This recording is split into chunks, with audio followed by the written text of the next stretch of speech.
Good morning, friends. Now the next chapter for the revision is International Financial Management and basically this is International Capital Budgeting. तो यहाँ पर हम जो cover करेंगे capital budgeting के concepts cover करेंगे, साथ में यहाँ पर जब आपके एग्जाम में क्वेश्चन आ रहा है तो वहाँ पर फॉरेक्स का कुछ पार्ट उन्होंने ऐड किया है. This is simply calculation of forward rate using swap points, using interest rate parity theory, purchasing power parity theory. तो किसी भी कॉन्सेप्ट को यूज करके वो वहाँ पर देख लीजिए, फॉरेक्स के कॉन्सेप्ट को यूज करके यहाँ पर मर्ज कर सकते हैं. तो this is simply the forex part plus capital budgeting part and this is international financial management or the international capital budgeting. एक चीज मैं बहुत क्लियर कर देता हूँ, this is the common chapter for the old course and the new course.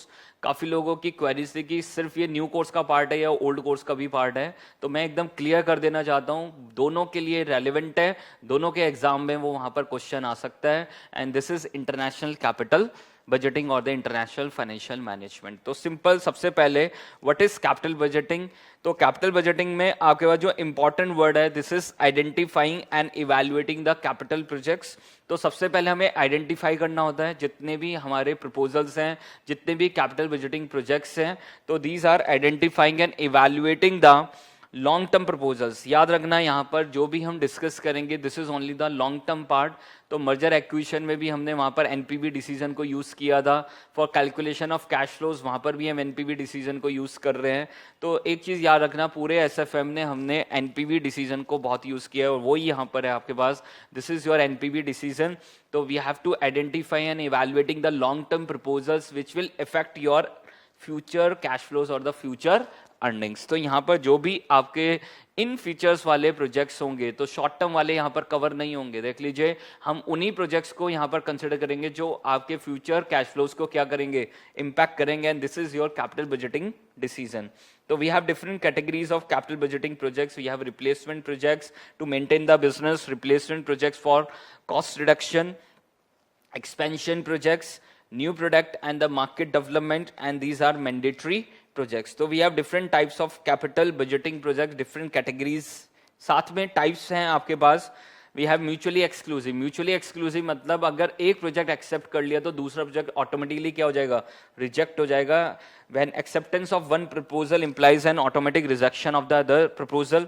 Complementary मतलब एक proposal accept तो उसके साथ का जो प्रोजेक्ट है. This is a simple example of car and tire. तो अगर कार का proposal accept किया तो टायर का ऑटोमेटिकली हो जाएगा. These are complementary proposals. And the last one is independent. Independent मतलब जिन भी प्रोजेक्ट्स की एनपीवी पॉजिटिव है उन सब प्रोजेक्ट्स को क्या कर लेंगे, एक्सेप्ट कर लेंगे. तो यहाँ पर जो एक इंपॉर्टेंट कॉन्सेप्ट होता है this is the concept of capital rationing.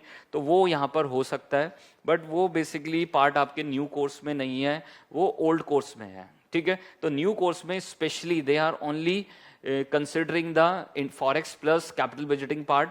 ये ओल्ड कोर्स के लिए भी रेलिवेंट है और ओल्ड कोर्स का अलग से कैपिटल बजटिंग और मैं आपको रिवाइज कराऊंगा जिसका ओल्ड कोर्स है, तो वो वाली वीडियोस भी वो देख ले. ठीक है, तो देखिए सर यहाँ पर सबसे पहले simple concept NPV. This is calculation of NPV, present value of inflow minus present value of outflows. Second आपका जो यहाँ पर डिसीजन है, if NPV is positive accept करेंगे, एनपीवी नेगेटिव है तो क्या करेंगे, रिजेक्ट करेंगे, और अगर एनपीवी जीरो है तो this is indifferent.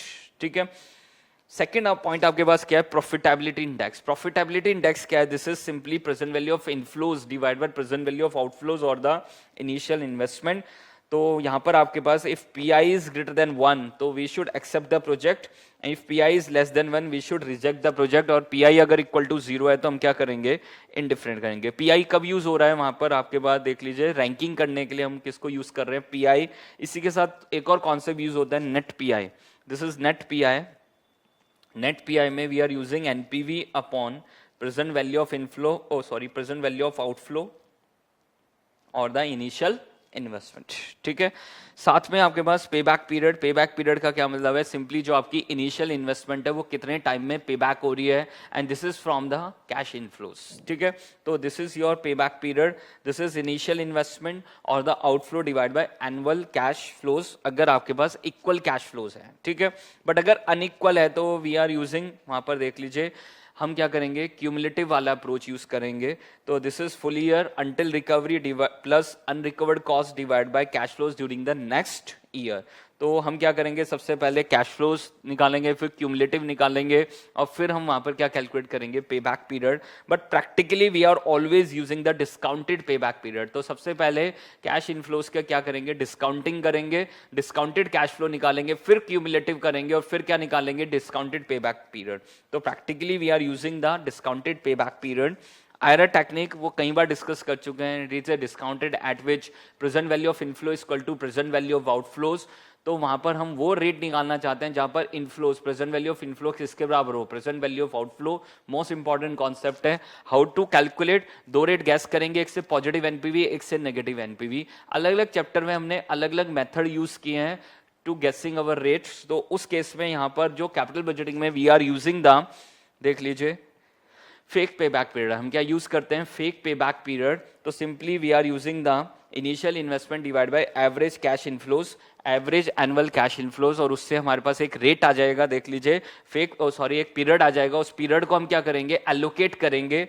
This is locate the above figure in the present value and the factor table and take the discount rate to start the calculation of IRR. तो basically उसको rate को use करके हम क्या करेंगे, start करेंगे। तो this is our fake payback period। और एक बार मेरे पास पहला rate आ गया, उससे हम अगला रेट गैस करेंगे, and then we have to interpolate lower rate plus lower rate NPV divide by lower rate NPV minus higher rate NPV into difference in rate, and this is your calculation of IRR. Now the next concept, this is your net PI, already discuss कर चुके हैं, NPV divide by initial investment और the present value of outflows. अब देखो यहाँ पर जो सबसे मोस्ट इंपॉर्टेंट है, and this is calculation of NPV. So we have three types of cash flows. The first one is initial outflow, second one is annual operating cash flows, and the third one is terminal cash flows. तो एक चीज बहुत important है, याद रखना, चाहे वो capital budgeting का क्वेश्चन इंटरनेशनल का हो या नॉर्मल कैपिटल बजटिंग का क्वेश्चन हो, आपको क्वेश्चन में तीन चीजें सर्च करनी है। The first one is initial outflow, हमारा क्या इनिशियल आउटफ्लो है।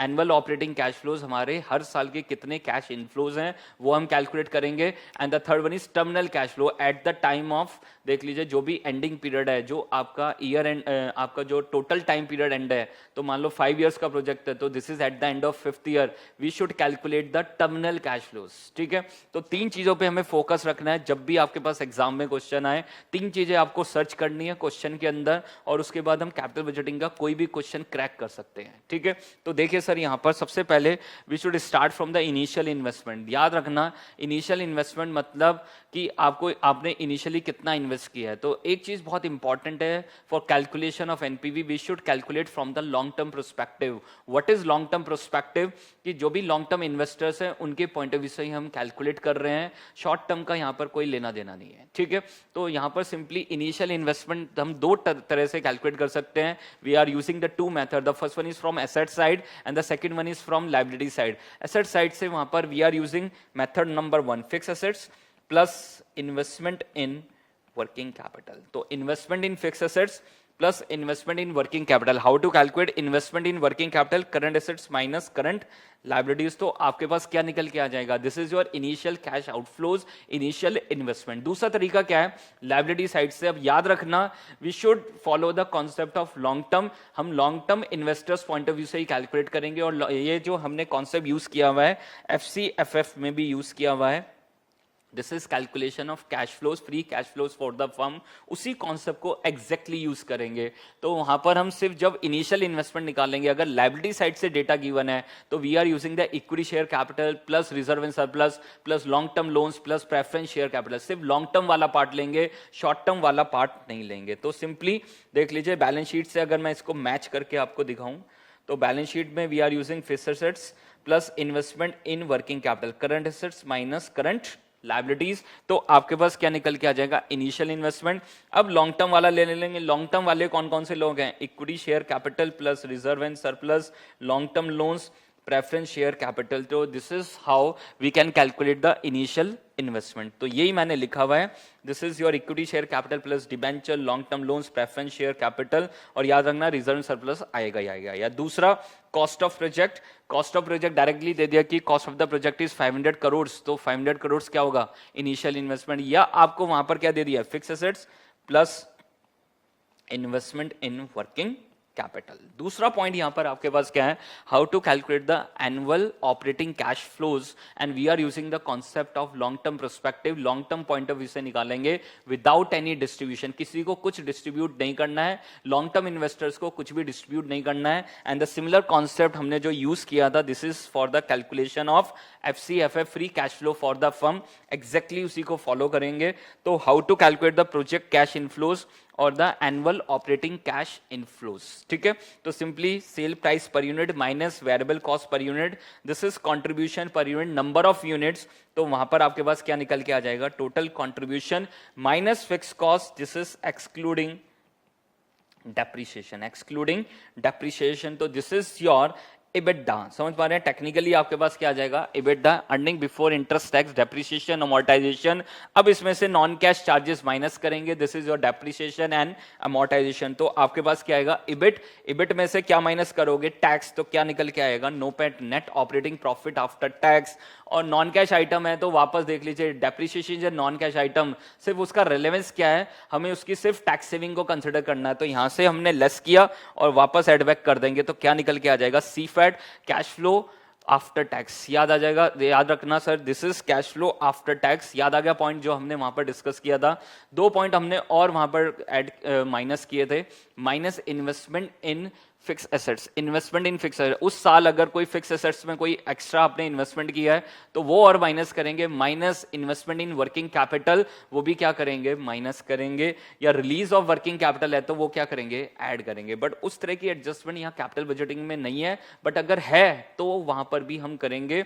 हर साल का जब कैश फ्लोज कैलकुलेट करेंगे, if we have an additional investment in fix assets तो वो क्या करेंगे, माइनस करेंगे।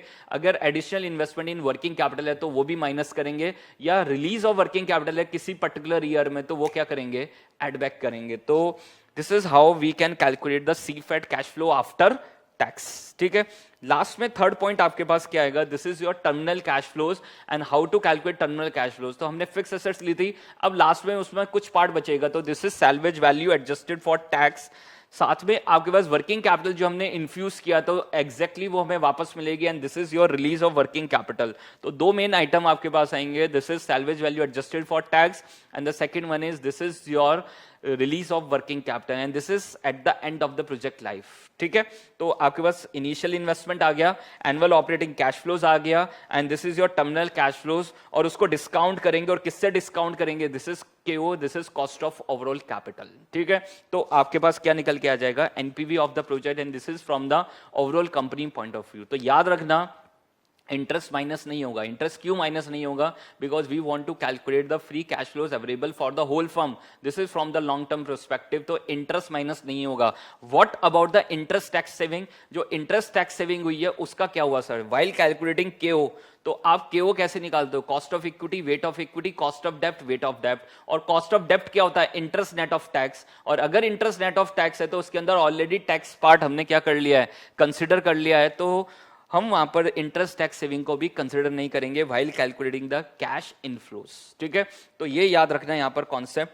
तो देख लीजिए, ट्रीटमेंट ऑफ डेप्रिसिएशन वो हमें आता है कि वहां पर depreciation is a non cash item, it should not be consider in our analysis, we only consider the tax saving on the depreciation. And how to calculate the tax saving on depreciation, this is depreciation amount into tax rate, याद रखना, depreciation into tax rate, net of tax मत कर देना नहीं तो गलत हो जाएगा। तो simply this is your tax saving on depreciation. तो दो तरह से एडजस्टमेंट हो सकता है, EBDIT earning before depreciation interest tax minus depreciation, उसको नेट ऑफ टैक्स कर देंगे प्लस डेप्रिसिएशन, तो क्या निकल के आ जाएगा, CFAT। दूसरी तरफ मैं डायरेक्टली भी कर सकता हूं, EBDIT नेट ऑफ टैक्स करके उसमें क्या ऐड कर सकता हूं, टैक्स सेविंग ऑन डेप्रिसिएशन, तो क्या निकल के आ जाएगा, CFAT। दोनों से आंसर क्या आएगा, सेम आएगा, ठीक है।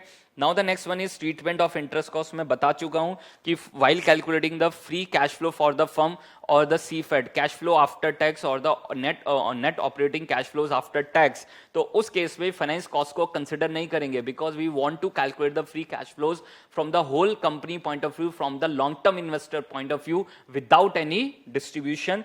तो this is your finance cost are already reflected in the project required rate of return, this is WACC.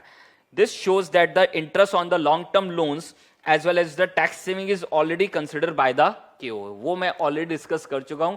KO के अंदर we are already incorporate the interest tax saving, तो while calculating the CFAT we are not considering the tax saving on the interest, we are only considering tax saving while calculating the cost of overall capital. Next point आपके पास note number 3 में देखिए, net investment in working capital. मैंने पहले बताया how to calculate investment in working capital, current assets minus current liabilities.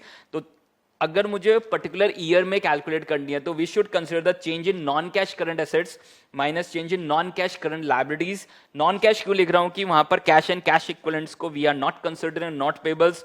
Short term liabilities, current portion of the long term debt, current portion उस साल का जो current portion repayment है तो वो भी हम वहां पर देख लीजिए कंसीडर नहीं करेंगे while calculating the change in working capital, increase और डिक्रीज इन वर्किंग कैपिटल। तो introduction of working capital is an outflow, this is at time 0, and release of working capital this is an inflow at time, देख लीजिए at the end of the project life, at time 5, time जो भी आपका क्या है वहां पर project का लाइफ है। तो working capital should not be adjusted for tax, याद रखना वर्किंग कैपिटल का उसका टैक्स का कोई एडजस्टमेंट नहीं होगा। Working capital is also not subject to any depreciation. तो दीज आर द एडजस्टमेंट जो आपको वहां पर एग्जाम के क्वेश्चंस में मिलेंगी।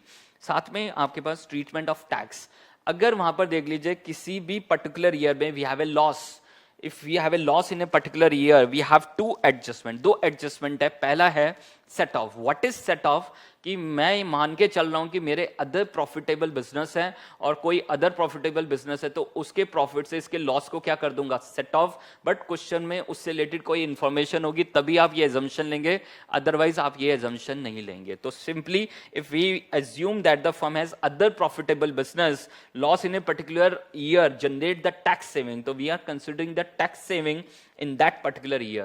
Second जो ट्रीटमेंट है this is carry forward and set off. What is carry forward and set off, मैं मान के चल रहा हूं कि मेरा नया बिजनेस है, एक पर्टिकुलर एक ही बिजनेस है, तो उस केस में किसी पर्टिकुलर ईयर में अगर लॉस है तो मैं उसको अगले साल क्या करूंगा, कैरी फॉरवर्ड, और अगले साल के प्रॉफिट से उसको क्या करूंगा, set off, and this is carry forward and set off. तो this is the company has an individual business और the new business having no other operation, loss in a year will be carried forward to the future for the purpose of set off. Key points to remember. What are the key points to remember? Decisions are based on cash flows, not accounting income. तो हमने यहाँ पर क्या calculate किए हैं, initial cash flows, annual operating cash flows, terminal cash flows. तो this is the calculation based on cash flows, not accounting income. We are considering the incremental cash flows. This is the change in cash flow that will occur if the project is undertaken. तो याद रखना अगर आपका incremental base का question है तो वहां पर देख लीजिए आपके पास क्या होगा, देख लीजिए आपको incremental cash outflows, incremental cash inflows, annual operating जो cash flows हम निकाल रहे हैं तो वहां पर incremental निकालेंगे, and the last one आपके पास incremental terminal value. Sunk cost should not be included in our analysis. कोई भी अगर sunk cost है तो उसको हम कंसिडर नहीं करेंगे। एक्सटर्नलिटीज और द कैनिबलाइजेशन, तो अगर आपके पास देख लीजिए एक पर्टिकुलर डिसीजन लेने से हमारे एग्जिस्टिंग बिजनेस पे उसका इंपैक्ट हो रहा है तो we should consider that impact also in our analysis. ठीक है, तो उसका सिंपल एग्जांपल है कोक एंड डाइट कोक। तो अगर हम डाइट कोक का नया प्रोजेक्ट या नया प्रोडक्ट लॉन्च कर रहे हैं तो उस केस में वहां पर देख लीजिए हमारी एग्जिस्टिंग कोक की सेल पे उसका इंपैक्ट होगा, और जो भी इंपैक्ट होगा पॉजिटिव कैनिबलाइजेशन और the negative cannibalisation we should consider in our analysis. ठीक है, तो इन केस ऑफ कोक तो वहां पर डाइट कोक अगर लॉन्च करेंगे तो कोक की सेल क्या हो जाएगी, फॉल, तो उसको क्या बोलेंगे, नेगेटिव कैनिबलाइजेशन। और अगर मेरे एग्जिस्टिंग प्रोडक्ट की सेल बढ़ रही है किसी नए प्रोडक्ट को लॉन्च करके तो दिस इज पॉजिटिव कैनिबलाइजेशन। ठीक है, cash flows are based on opportunity. We should consider the opportunity cost while calculating the operating cash flows, and the timing of the cash flow is always important. अगर वहां पर देख लीजिए the cash flows received earlier are worth more because हम present value कर रहे हैं, तो जो initially जल्दी मिलेंगे वहां पर वो हमारे लिए ज्यादा वर्थफुल है और बाद में मिलेंगे तो वो हमारे लिए उतना वर्थफुल नहीं है। तो cash flow received earlier are worth more than the cash flow will be received later.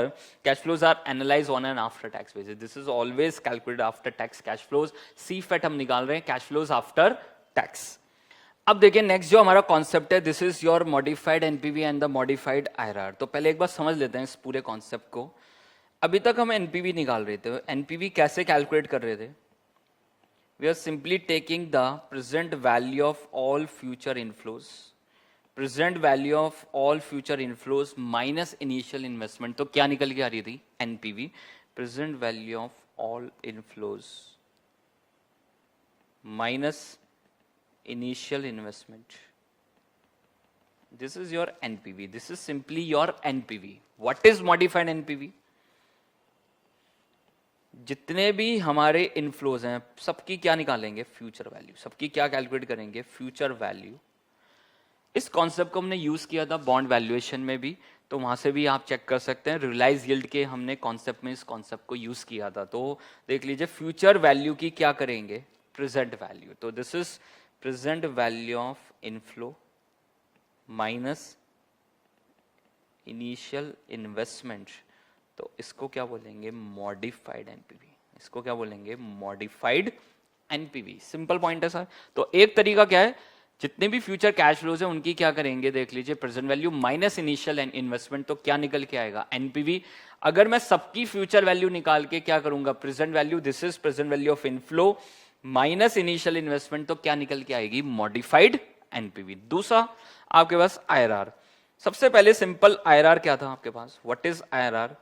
Internal rate of return. This is a discount rate at which NPV is zero. हम क्या बोल रहे थे? This is a discounted at which NPV is zero, और present value of inflow minus present value of outflow, या present value of inflow equal to present value of outflow. वो वहां पर क्या होने चाहिए? इक्वल होने चाहिए, या इक्वल टू, दोनों के माइनस करने के बाद वैल्यू क्या आनी चाहिए? जीरो। ठीक है, तो it is a discounted at which NPV zero, या हम कह सकते हैं present value of inflow equal to present value of outflow. तो यहां पर प्रेजेंट वैल्यू हम कैसे कर रहे हैं? सबकी प्रेजेंट वैल्यू कर रहे हैं, फ्यूचर कैश इनफ्लोज। तो इसको क्या बोल रहे थे हम? IRR. What is modified IRR? Modified IRR में हम क्या करेंगे? It is a discount rate at which modified NPV is zero. It is a discounted at which modified NPV is zero. तो वहां पर देख लीजिए दिस इज कैसे निकालेंगे? फ्यूचर वैल्यू की present value. It is a discount rate at which present value of, देख लीजिए जो भी फ्यूचर कैश फ्लोज आए उनकी present value equal to initial investment. 1 plus जो भी डिस्काउंट रेट है raise to the power n किसके बराबर होगा? Initial investment. तो यहां पर हम किसको सॉल्व कर लेंगे? इस डिस्काउंट रेट को यूज सॉल्व कर लेंगे, and this is called modified IRR. इसको क्या बोलेंगे? Modified IRR. तो देख लीजिए सर एक बार, ये पूरा कॉन्सेप्ट है आपके पास। This is the concept of modified IRR. When the cost of capital और the reinvestment rate are separately given, then the calculate modified NPV and modified IRR, and it is a discounted at which modified NPV is zero. So this is your terminal value या future value basically. Terminal value is basically your future value. उसका discount rate, discounting करेंगे minus present value of outflow, तो वो क्या निकल के आएगी? Modified NPV. और दोनों को इक्वल रख देंगे और उससे रेट कैलकुलेट करेंगे, तो उसको क्या बोलेंगे? Modified IRR. तो हमारे एग्जाम में 2 बार इस पे क्वेश्चन आ चुका है।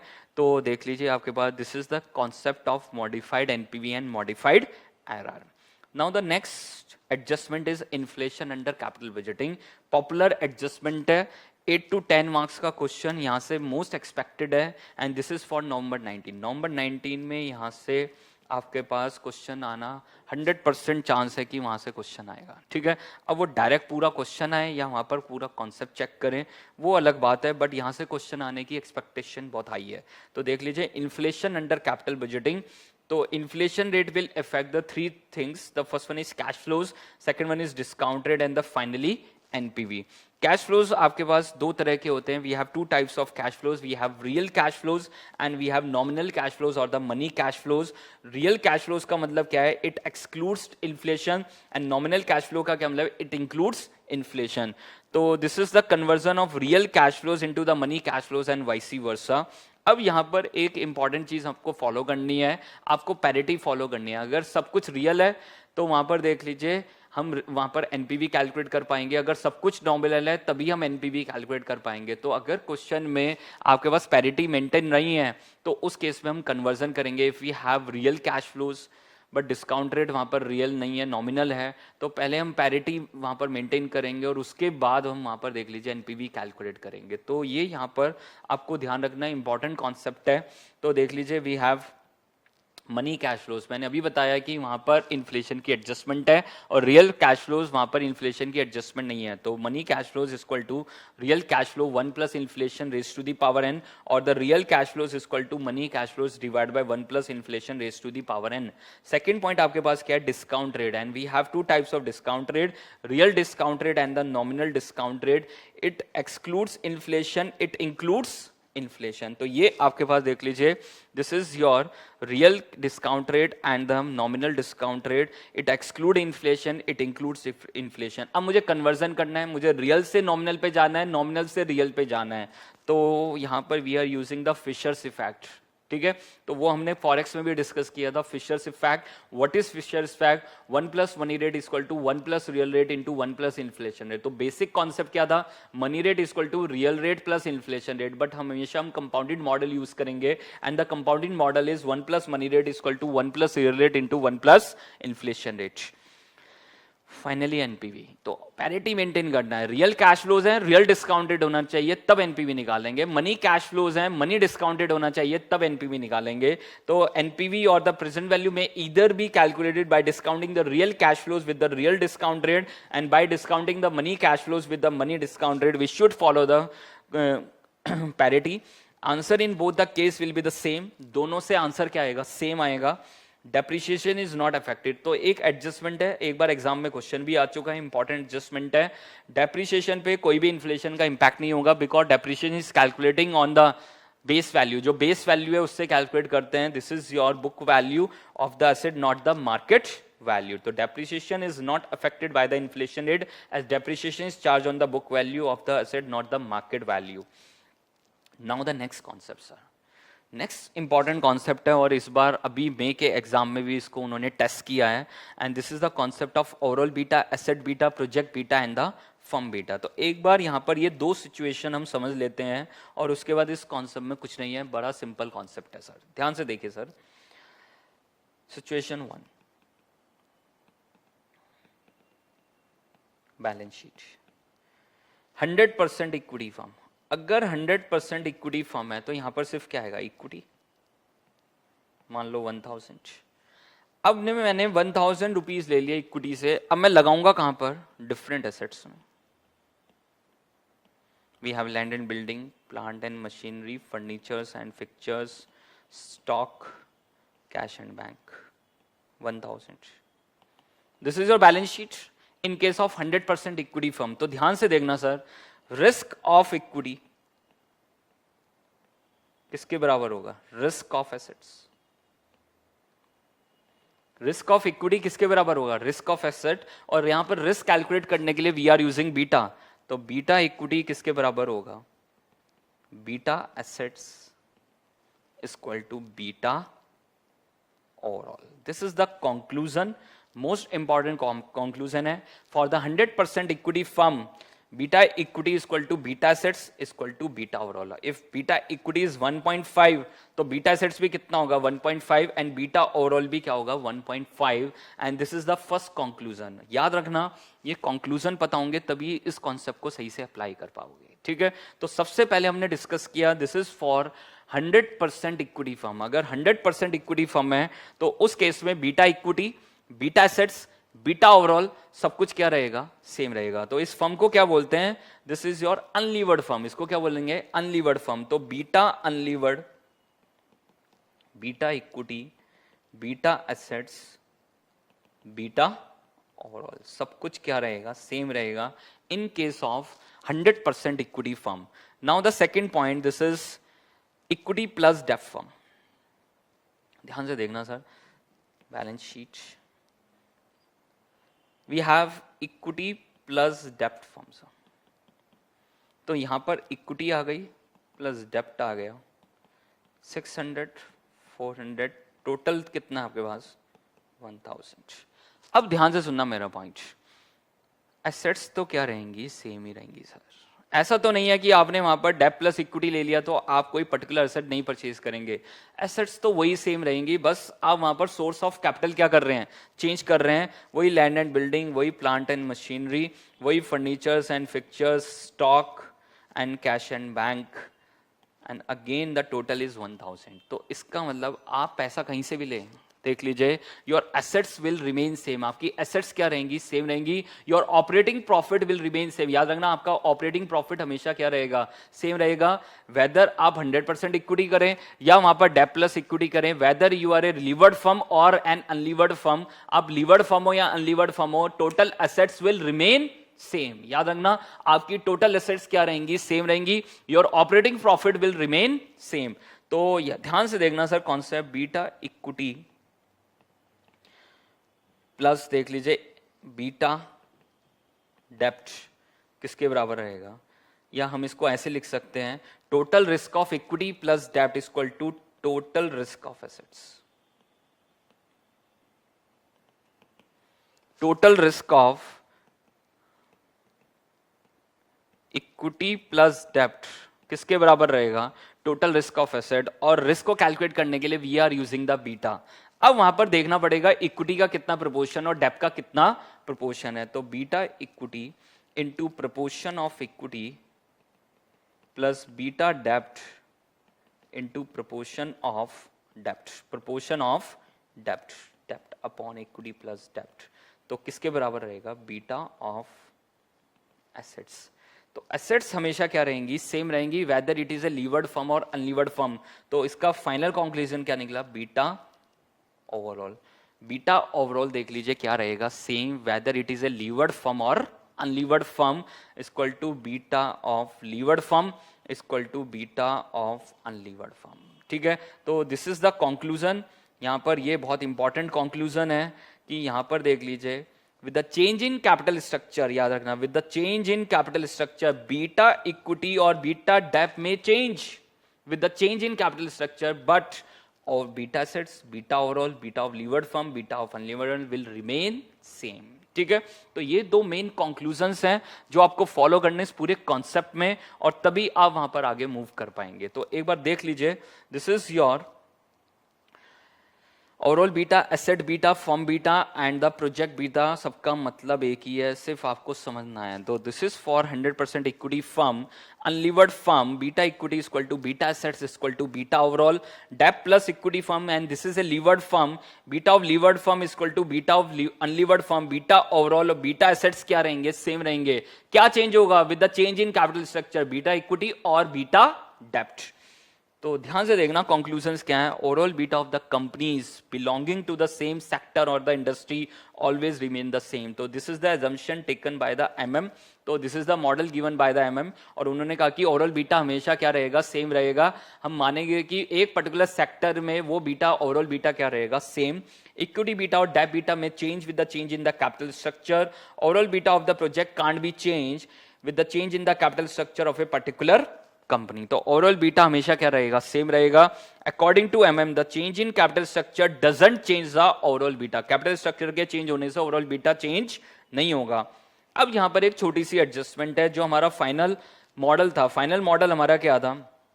देख लीजिए, beta equity into equity upon equity plus dept plus beta dept into dept upon equity plus dept, and this is your beta overall. एक ही कॉन्सेप्ट को यूज करना, बस इसी इक्वेशन को यूज करना है।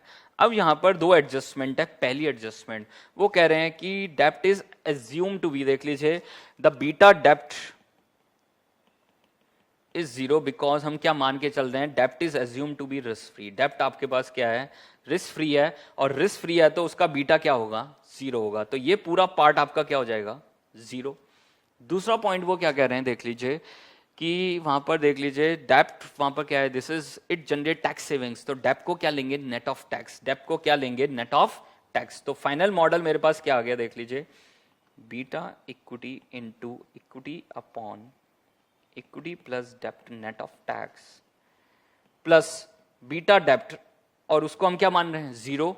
अगर क्वेश्चन में बीटा डेप्ट दे दिया तो ले लेना, और अगर बीटा डेप्ट नहीं दिया तो we always assume to B zero into dept net of tax upon equity plus डेप्ट net of tax, and this is beta overall. ये आपके पास क्या निकल के आया? Beta overall. तो ध्यान से देखिए sir, this is your final equation, beta overall equal to beta equity into equity upon equity plus डेप्ट net of tax plus beta dept into dept net of tax upon equity plus डेप्ट net of tax and the beta डेप्ट is assume to B 0। तो ये पूरा portion क्या हो जाएगा 0। But अगर क्वेश्चन में दे दिया बीटा डेप्ट तो वी शुड टेक साथ में हाउ टू कैलकुलेट केओ, हमें आता ही है वैक निकालना। दिस इज केओ, cost of overall capital, this is cost of equity, weight of equity, cost of dept, weight of डेप्ट।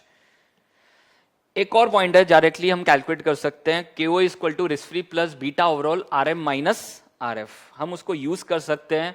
अब बस याद रखना ये तभी एप्लीकेबल है जब वहां पर टैक्स रेट मिसिंग है, तो वहां पर आप ध्यान रखना अगर टैक्स रेट गिवन है तो सिर्फ यही मॉडल यूज होगा, फिर ये वाला मॉडल यूज नहीं होगा। तो सिंपली आप एक ही पे फोकस करें and this is your method number 1, केओ is equal to cost of equity, weight of equity, cost of dept, weight of dept, how to calculate केई using CAPM, this is risk free plus beta into RM minus RF and how to calculate KD, this is interest net of tax.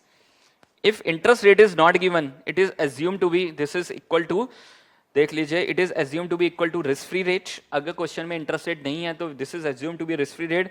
If beta डेप्ट is not given this is assume to be equal to 0। If डेप्ट is 0, अगर डेप्ट 0 है तो this is 100% equity firm, overall beta is equal to beta equity and this is for 100% equity firm, overall beta is equal to equity beta.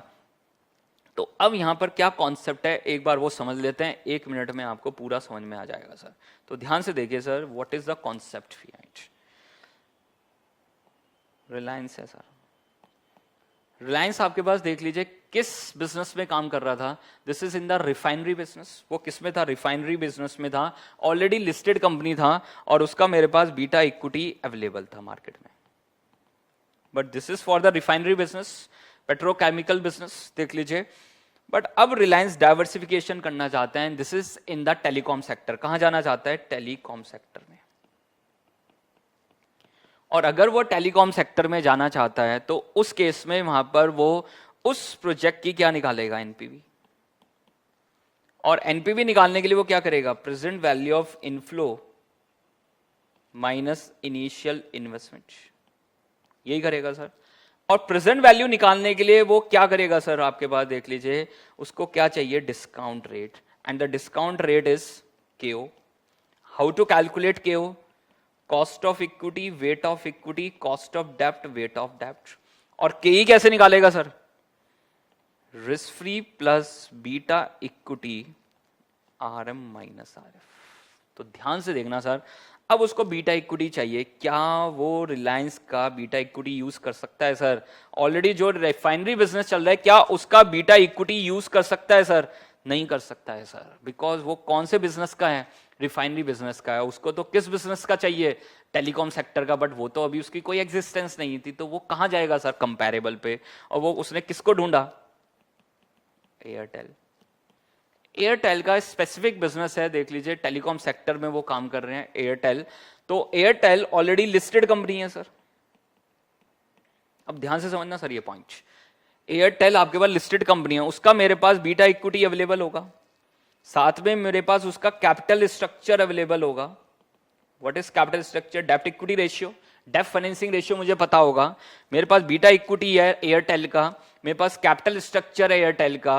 तो मैं क्या निकाल लूंगा सर, बीटा ओवरऑल, क्या निकाल लूंगा, बीटा ओवरऑल।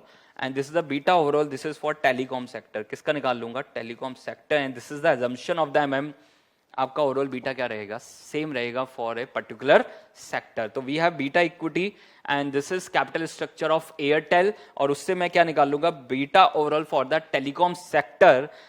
देख लीजिए क्योंकि ऑलरेडी क्या थी, लिस्टेड कंपनी थी। And we are using the model, कौन सा मॉडल यूज करेंगे, जो अभी हमने सीखा है, beta equity into equity upon equity plus डेप्ट नेट ऑफ टैक्स। ये वाला पार्ट 0, तो क्या निकल के आ जाएगा, बीटा ओवरऑल। आगे मेरे पास बीटा ओवरऑल। नाउ अब इसी सेम मॉडल को यूज करूंगा सर, अब मैं बीटा ओवरऑल लिख लूंगा यहां पर जो आया है। अब मुझे अपना कैपिटल स्ट्रक्चर पता होगा ना, रिलायंस को अपने प्रोजेक्ट का कैपिटल स्ट्रक्चर पता होगा, वो पुट करेंगे तो क्या निकल के आ जाएगा आपके पास, बीटा इक्विटी। तो 2 प्रोसेस फॉलो करेंगे, पहले बीटा ओवरऑल निकालेंगे, this is from the comparable company data, और फिर उसके बाद बीटा इक्विटी निकाल लेंगे, अपना बीटा इक्विटी निकाल लेंगे। तो दिस इज डीलिवरेजिंग एंड रीलिवरेजिंग प्रोसेस। तो वहां पर देख लीजिए बीटा इक्विटी आ जाएगा, और उस बीटा इक्विटी को रखेंगे सर कैपएम मॉडल में। देख लीजिए वो ज्यादा रेलिवेंट है ना, क्योंकि हमने किससे निकाला है, टेलीकॉम सेक्टर के वहां पर कंपनी जो ऑलरेडी वहां पर एग्जिस्टिंग बिजनेस कर रही थी, वो लिस्टेड कंपनी थी, उसके वहां पर देख लीजिए हमने बीटा को यूज करके ओवरऑल बीटा निकाला, फिर उससे वापस अपना क्या निकाल लिया है, बीटा इक्विटी कैलकुलेट कर लिया है। अब जैसे बीटा इक्विटी आ जाएगा सर आपके पास, तो आपके पास क्या आ जाएगी, केई, केई से आपके पास क्या आ जाएगा, देख लीजिए दिस इज केओ, केओ आपके पास आ जाएगा, तो केओ आ जाएगा तो मैं क्या निकाल लूंगा, present value of inflow minus present value of outflow, मेरे पास क्या आ जाएगी, एनपीवी। और अगर एनपीवी पॉजिटिव होगी सर तो वी शुड एक्सेप्ट इट, अगर एनपीवी नेगेटिव होगी तो हम उस प्रोजेक्ट को एक्सेप्ट नहीं करेंगे। And this is the full fledge concept of overall beta, asset beta, firm beta, project beta.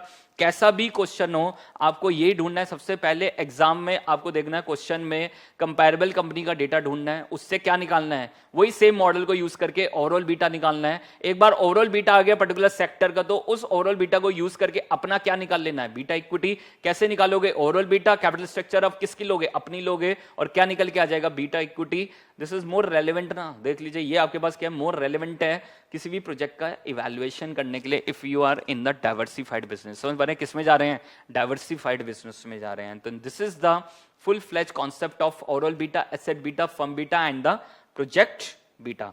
Check कर लीजिए एक बार, and we are simply following these steps.